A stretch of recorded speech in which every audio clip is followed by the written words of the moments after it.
प्रणाम। मैं हूँ बाढ़ की बेटी नेहा सिंह। लेकिन आज मैं सिर्फ बाढ़ की बेटी बनकर नहीं, बल्कि आज के युवा भारत की बेटी बनकर आप सबसे बातें करना चाहती हूँ। आज हम सिर्फ आज़ादी की बात नहीं कर रहे हैं, आज हम बात कर रहे हैं उस आज़ादी की जो हमारे भारत का भविष्य तय करेंगी।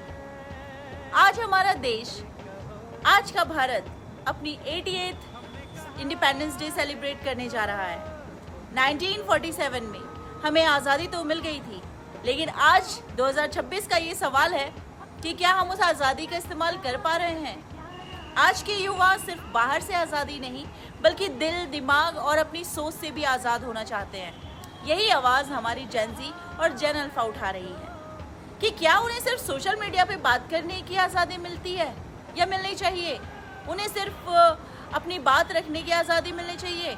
नहीं, उन्हें आज़ादी चाहिए शिक्षा की, उन्हें आज़ादी चाहिए अपने हुनर को पहचान देने की, उन्हें आज़ादी चाहिए आत्मनिर्भर बनने की, उन्हें अपनी करियर चुनने की आज़ादी चाहिए, अपने पैरों पे खड़े होने की आज़ादी चाहिए। लेकिन आज़ादी का एक और मतलब है जिस पे हमें बात करनी चाहिए। अपनी बात रखने की आज़ादी तो है, लेकिन दूसरे को नीचा दिखाने की आज़ादी नहीं।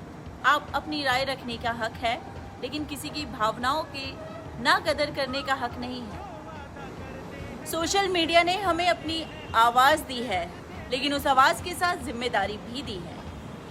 आज किसी को पसंद नापसंद करने का मतलब ये नहीं है कि हम उससे नफरत करने लगे या उनको नीचा दिखाने लगे।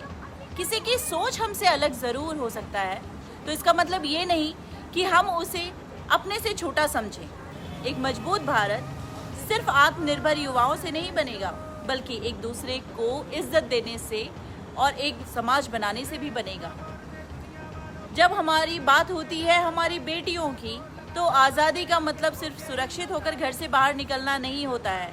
आज़ादी का मतलब होता है कि उसे आत्मसम्मान देना, उसे पहचानना, उसे पढ़ने का मौका मिले, उसको अपने सपने को चुनने का हक भी मिले, अपने फैसले लेने का आत्मविश्वास भी मिले और अपने पैरों पे खड़े होकर देश की भविष्य बनाने का ताकत भी मिले। मेरा मानना है कि जिस देश में युवा अपनी सोच से मजबूत हो जाएंगे, जिसकी महिलाएं आत्मनिर्भर होंगी और जहां लोग एक दूसरे की इज्जत करना सीखेंगे, वही भारत सच में एक मजबूत भारत और आत्मनिर्भर भारत भी बनेगा।